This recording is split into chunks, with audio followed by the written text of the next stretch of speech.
la parábola del trigo y la cizaña. Y vamos a ir al libro de Mateo, capítulo 13, versículo 24 al 30. ¿Sí?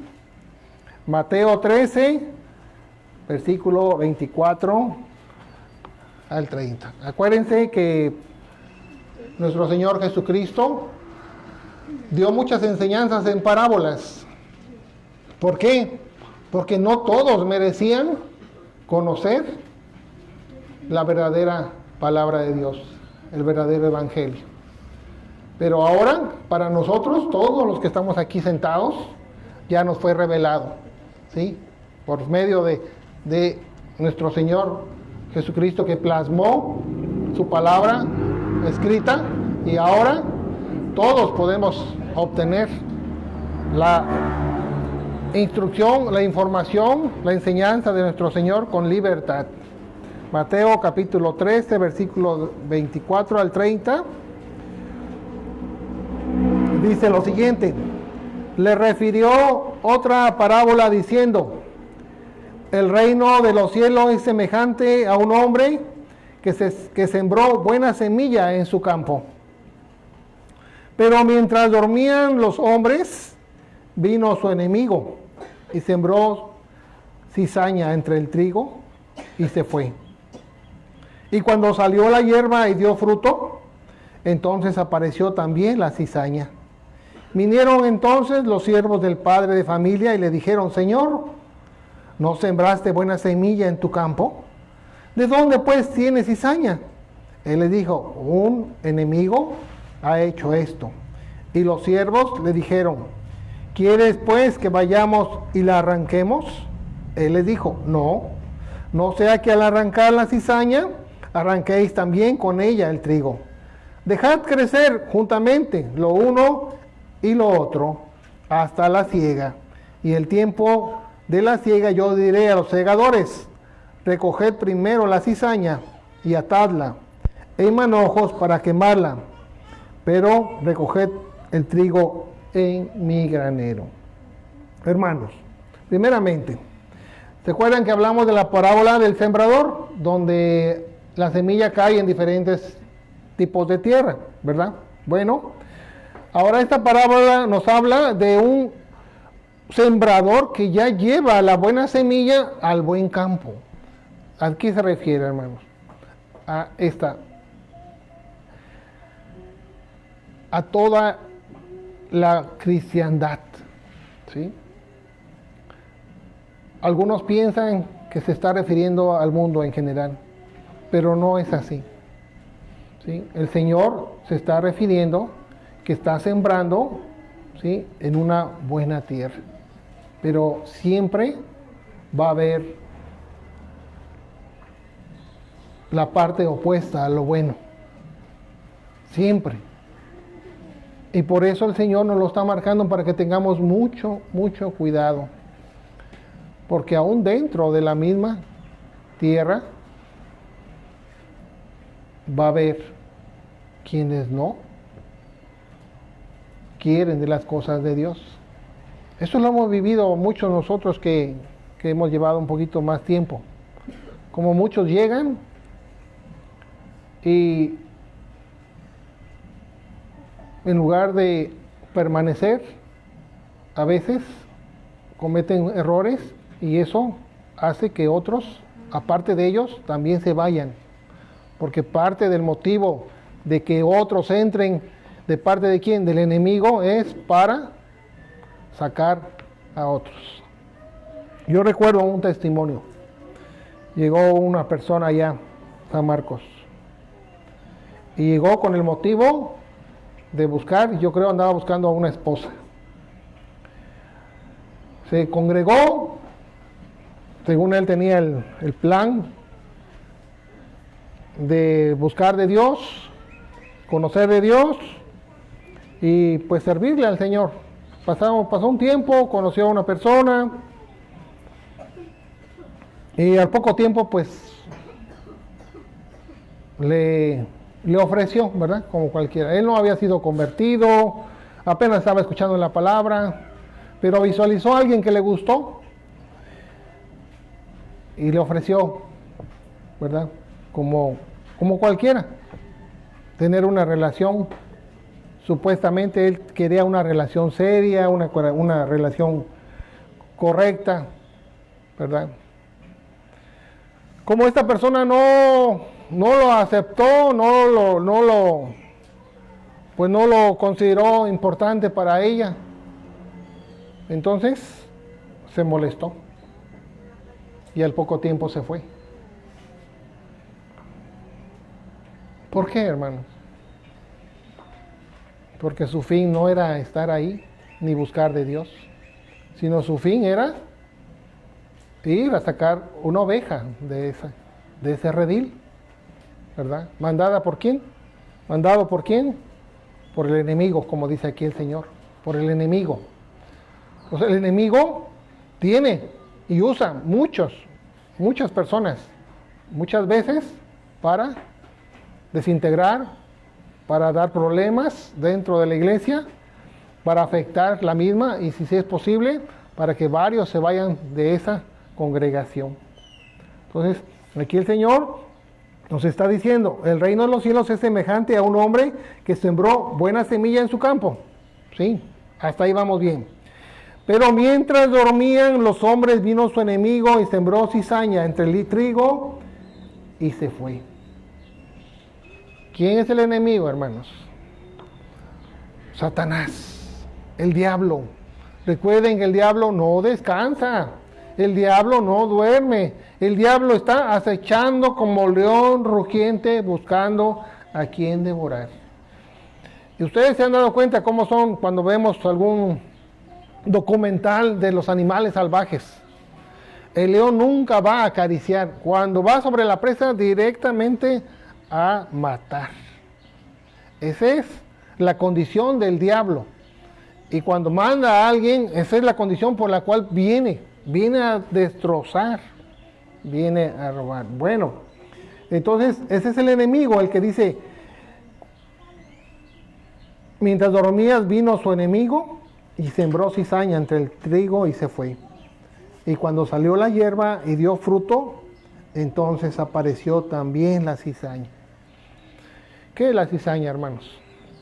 Bueno, la cizaña es una planta similar al trigo, con la diferencia que la cizaña se ocupa para hacer daño y es inservible como alimento bueno.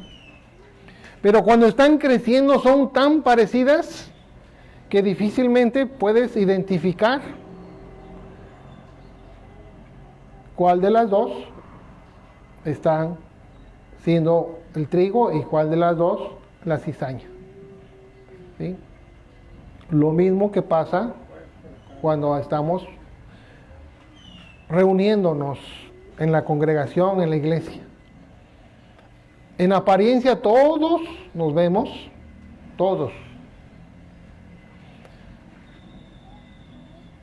con deseos de servir, de aprender, de ser verdaderos cristianos, ¿verdad?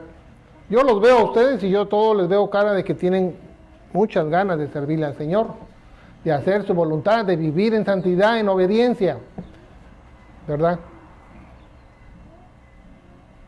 Pero no todos van a permanecer y no todos van a hacer la voluntad del Señor. Entonces el Señor nos está de alguna forma anticipando que estemos despiertos ante las circunstancias que el Señor nos está mostrando, porque siempre va a haber quien quiera meter cizaña. ¿Se acuerdan cómo a veces decimos? Tú estás metiendo cizaña, ¿verdad? ¿Qué está diciendo eso? Que está metiendo problemas a una situación X.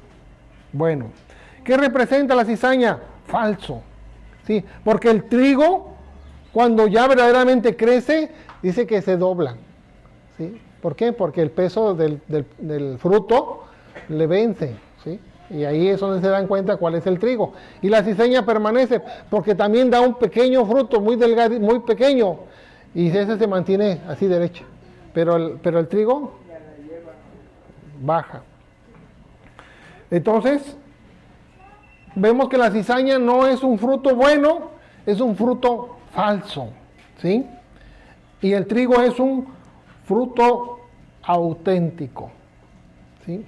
Para que vayamos identificando nosotros cuál es la cizaña y cuál es el trigo, ¿sí?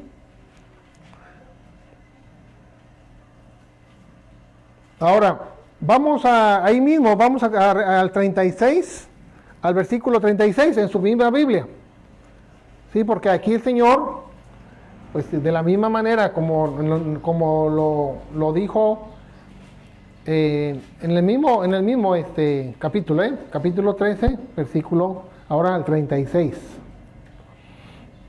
Así como la parábola del sembrador, luego dio la explicación el Señor, ¿verdad? Asimismo, en esta parábola del trigo y la cizaña, el Señor también nos da explicación. Y dice así: entonces, despedida la gente, entró Jesús en la casa, y acercándose a él sus discípulos le dijeron: explícanos la parábola de la cizaña del campo. Respondiendo él les dijo: el que siembra la buena semilla es el Hijo del Hombre, ¿sí? Bueno, ahí nos damos cuenta que la palabra viene de parte de Dios. Y cuando nosotros les traemos la palabra a ustedes, es porque Dios queriendo hacerles llegar su evangelio. El campo, el 38, el campo es el mundo. La buena semilla son los hijos del reino, y la cizaña son los hijos del malo. Ahí está más claro todavía. Dice: la buena semilla son los hijos del reino, y la mala y la cizaña son los hijos del malo. Ahora, si yo preguntara ahorita en este momento quién es trigo y quién es cizaña, pues todos somos trigos, ¿verdad? ¿Quién va a decir que es cizaña? Nadie. Pero ¿por qué dice esto el Señor aquí? Porque necesitamos nosotros escudriñar nuestros corazones. ¿Por qué? Porque ustedes saben que dice la palabra de Dios que el corazón es engañoso, perverso, ¿sí? No es bueno el corazón cuando no está el corazón entregado a servirle a Dios. No es bueno el corazón cuando el corazón aún no ha sido quitado, ese corazón de piedra, ese corazón duro, no se ha quitado y no ha sido reemplazado por un corazón nuevo. Entonces, muchos podemos profesar ser cristianos, pero no todos son cristianos. Muchos podemos decir: yo sigo a Cristo. ¿Quieren un ejemplo? Pedro. El apóstol Pedro. ¿Cómo es posible el seguidor de Cristo? El que él dice: yo doy mi vida, daría mi vida por ti. Se lo dijo frente a Jesucristo, ¿verdad? ¿Y qué pasó, hermanos?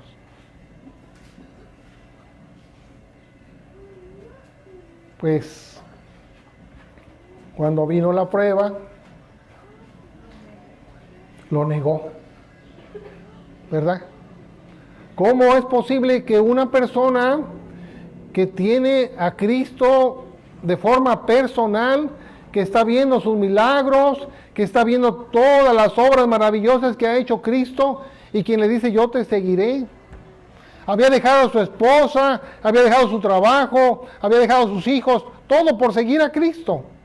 Él estaba segurísimo que no iba a dejar a Cristo, y mucho menos, si era necesario, lo iba a abandonar en cuestión de vida. Él en su pensamiento decía: yo daría la vida por mi Cristo. Y en la primera que le dijeron, él también andaba con él, dijo, yo no lo conozco. ¿Cómo es eso posible, hermano? ¿Verdad? Ese es un ejemplo real. ¿Por qué?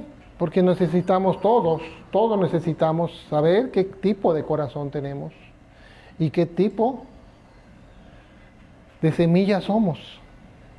Aquí a nadie estamos acusando, pero el Señor nos está avisando con tiempo, ¿sí? Que si somos verdaderos cristianos, tenemos que verdaderamente vivir como cristianos, servir a Cristo, ¿sí? Y si no lo somos, para que recapacitemos, para que enderecemos las cosas que tengamos que enderezar, para que nos arrepintamos y volvamos al camino, ¿sí? ¿Quién es un ejemplo de esto? Pues mismo Pedro, pero otro ejemplo. David.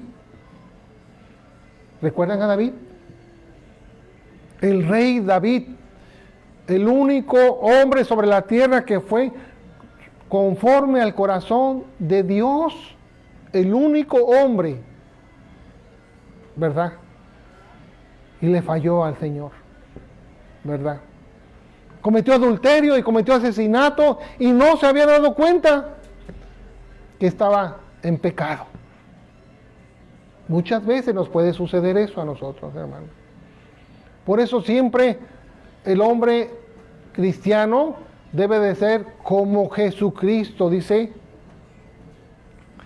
sean como yo, manso y humilde de corazón.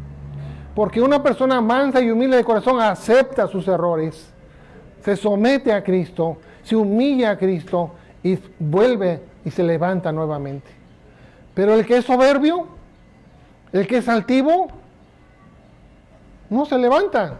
Porque va a decir, yo cómo voy a tener pecado, yo no tengo pecado, yo estoy bien delante del Señor. Y si tú ves algo en mí es porque tú me estás criticando, ¿verdad? Por eso la necesidad de la mansedumbre y la humildad siempre, ¿sí? Hay algo que quizá ya saben, pero se lo voy a recordar. El que está en pecado difícilmente se da cuenta que está en pecado. Todos lo ven.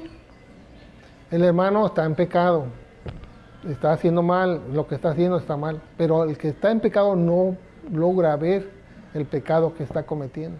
Y ese es un problema grande, porque cuando alguien te señala de parte de Dios, no lo quieres aceptar. Por eso es la necesidad de que todos nosotros seamos mansos y humildes de corazón. ¿Sí? Entonces,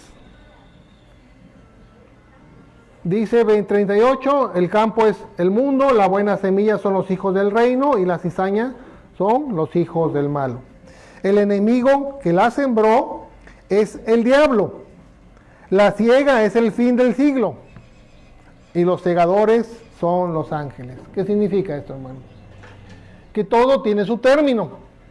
Y va a llegar el momento que viene el Señor, ¿sí?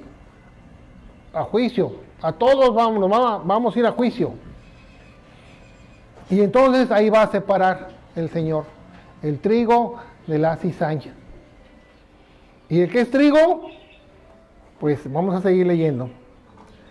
De manera que como se arranca la cizaña y se quema en el fuego, así será en el fin de este siglo. Enviará el Hijo del Hombre a sus ángeles y recogerán de su reino a todos los que sirven de tropiezo y a los que hacen iniquidad. Y luego dice, y los echarán en el horno de fuego. Allí será el lloro y crujir de dientes. ¿Qué es ese lugar, hermanos? Pues el infierno, hermanos. No podemos evitar. Hay personas que dicen, no existe el infierno. Hay religiones que dicen que no hay infierno. Eso no se puede evitar, hermanos. Es palabra de Dios, dicha por Cristo mismo. ¿Sí? Esta parábola lo está diciendo nuestro Señor Jesucristo. Y luego dice, Entonces, versículo 43. Entonces los justos resplandecerán como el sol en el reino de su Padre. El que tiene oídos para oír, oiga. Bueno, hermanos, la palabra de Dios no se equivoca, nunca falla. Va a llegar el término del siglo, el término de los tiempos, la venida de Jesucristo, y se irán ahí la separación. Escogerá el Señor a sus verdaderos hijos, y a los que no fueron, separados, y se irán al fuego eterno. ¿Sí? Tenemos que cuidar mucho nuestra cristiandad, tenemos que cuidar mucho nuestra alma. Si ya somos salvos, tenemos que cuidarla mucho, hermanos. No es cosa ligera, sencilla, el que cuando hablamos de cuidar nuestra salvación. Porque en este mundo, mientras estemos en este mundo, estamos en ese riesgo. Corremos un riesgo muy grande.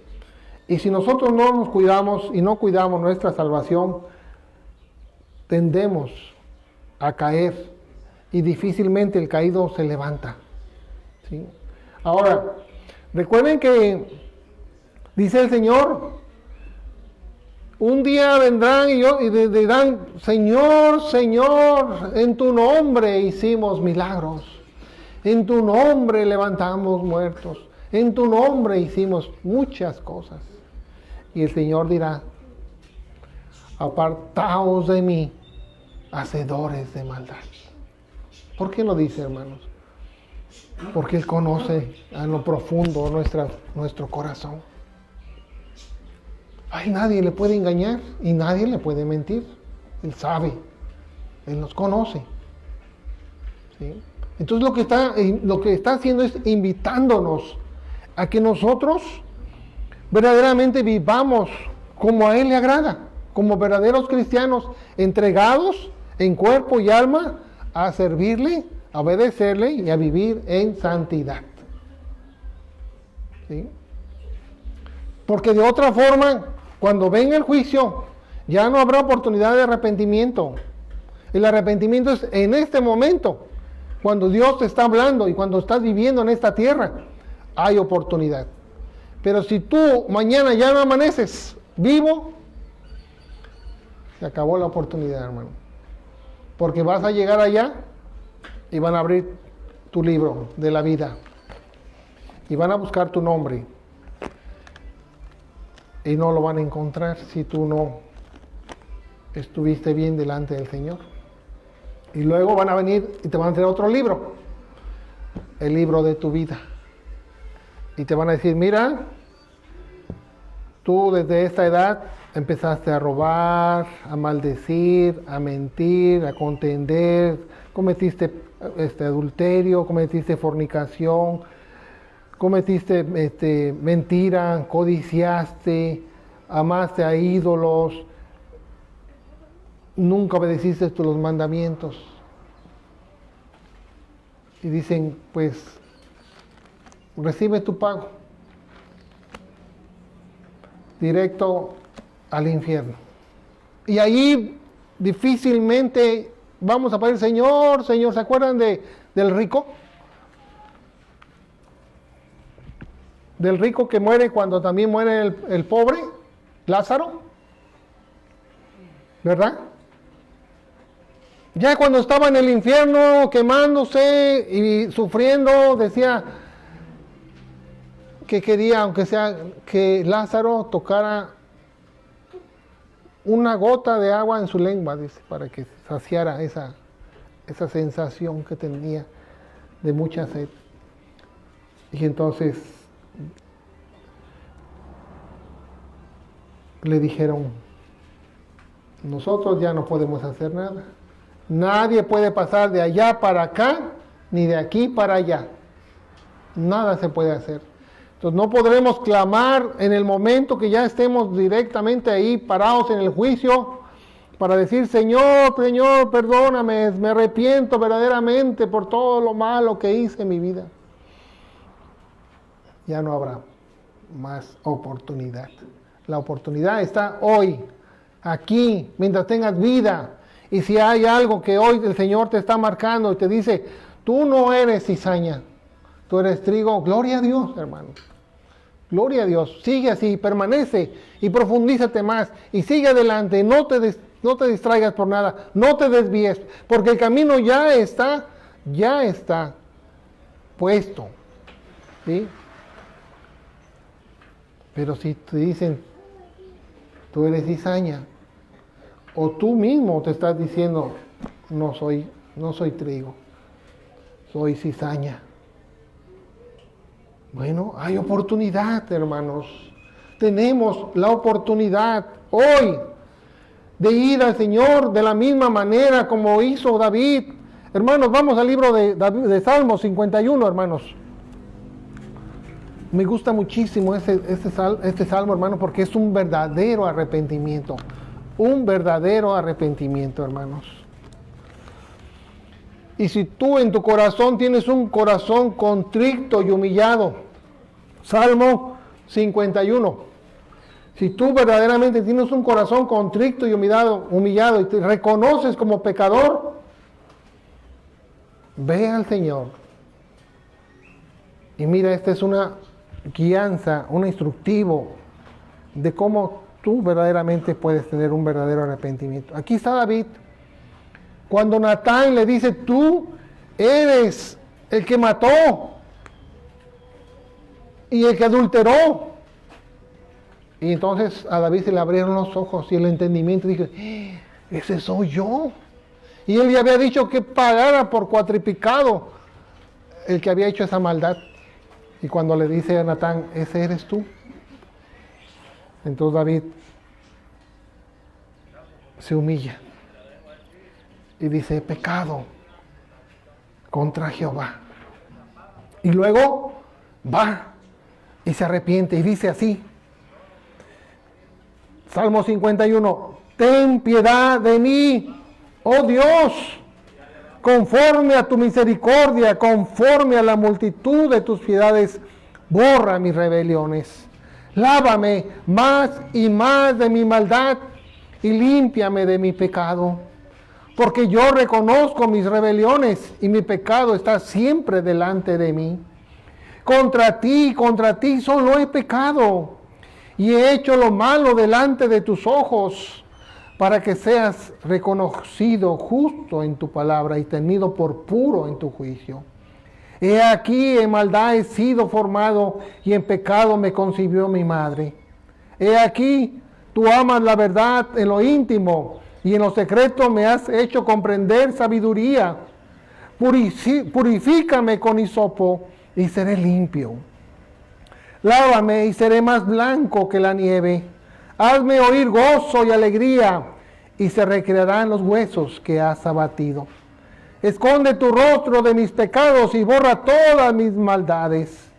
Crea en mí, oh Dios, un corazón limpio, y renueva un espíritu recto dentro de mí. No me eches de delante de ti, y no quites de mí tu Santo Espíritu. Vuélveme el gozo de tu salvación, y espíritu noble me sustente.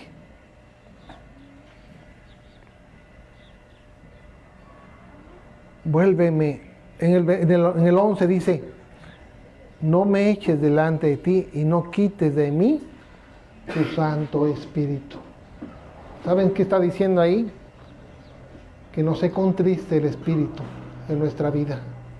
Cuando el Espíritu se contrista, hermano, está solo, vacío, ya no hay nada que hacer. Por eso, hermanos, cuidemos mucho nuestra cristiandad. El que ya sea salvo, cuide de no caer, dice la palabra de Dios. Cuide, porque si el Espíritu de Dios se contrista y se va de ti, ya no hay más que hacer. Por eso el llamado, Por eso la invitación, con mucho amor, hoy el Señor nos está diciendo, no seas cizaña, no seas falso, ¿sí? Entrégate en totalidad al Señor. Da el lugar que le corresponde a tu Señor. Que Él sea tu prioridad en todo. Que Él sea lo más importante para ti. Y que tú puedas cumplir el mandamiento más importante de toda la palabra de Dios. Amarás al Señor tu Dios con todo tu corazón, con toda tu mente, con todas tus fuerzas y con todo tu ser. Ese es el principal y más grande mandamiento de Dios. Y si nosotros cumplimos ese, tengan la confianza y la seguridad que cumpliremos el segundo. Amarás a tu prójimo como a ti mismo. Amarás a tu prójimo como a ti mismo. También por eso digo, hermanos, que nuestros jóvenes y nuestras jóvenes cuiden mucho de no buscar un yugo desigual. Porque si un hombre en el mundo no conoce de Dios y no ama a Dios, lo más seguro es que no te va a amar a ti.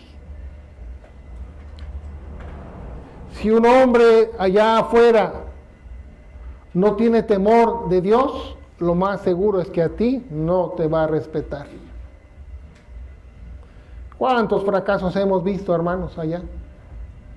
Cuando los padres nos dijeron, no te conviene, no lo hagas, vas a cometer un error, te va a tratar así. Y nosotros, pues muchas veces erramos. ¿Por qué? Porque creemos en nuestro corazón, pero nuestro corazón es perverso y engañoso. Y ahí vamos, nos vamos de frente. Y cometemos muchos errores. Por eso se dice pues que tenemos que, como cristianos, aprender a amar a nuestro Señor, para que en consecuencia también aprendamos a amar a nuestras familias. Darles el amor que les corresponde a nuestras esposas y a nuestros hijos, y a nuestra familia, y a todo lo que se refiere a nuestra familia. ¿Sí? Pero si no amamos a Dios, ¿cómo vamos a amar a nuestra familia? Si no conocemos el verdadero amor, no podemos amar. Entonces tenemos que aprender a amar a nuestro Dios de todo vuestro corazón. Vamos a dar gracias, hermanos. Vamos a dar gracias. Padre, te damos gracias, Señor,